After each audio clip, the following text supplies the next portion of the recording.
ابھی میں نے انجینئر کے بارے میں بیان کیا نا کہ 295C نہیں لگتی، اس پہ جو مجھے واٹس ایپ پہ دھمکیاں آئی ہیں کہ تو بھی گستاخ ہے، تو بھی واجب القتل ہے، پورا ایک طویل سلسلہ دھمکیوں کا چل رہا ہے، اور کہہ رہے تو نے انجینئر کو فیور کیا ہے کہ بھائی میں اس آدمی کو فیور نہیں کر رہا، اس کو میں نے فیور کرنا ہوتا میں جہلم تھوڑی جاتا۔ ادھر سے الگ دھمکیاں آ رہی ہیں کہ تو گستاخوں کو سپورٹ کر رہا ہے، اور اپنے والوں سے الگ دھمکیاں آ رہی ہیں، وہ بھی دھمکیاں دے رہے ہیں کہ تم اس کو گستاخ کیوں نہیں قرار دے رہے۔ تو یار ہم تو دونوں طرف سے ہی گئے، اپنے دیوبندی بھی ہمیں لتاڑ رہے ہیں، اور وہ جو دوسری پارٹی ہے وہ تو ویسے ہی لتاڑ رہی ہے، ہم تو بالکل تنہا ہو گئے۔ کیا خیال ہے؟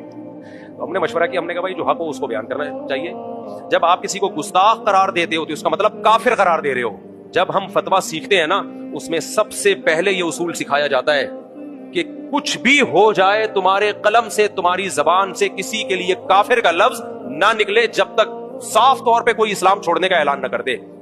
جب تک 1% بھی چانس ہونا اس کو گستاخی کے فتوے سے بچانے کا، تو اس کو بچایا جائے گا۔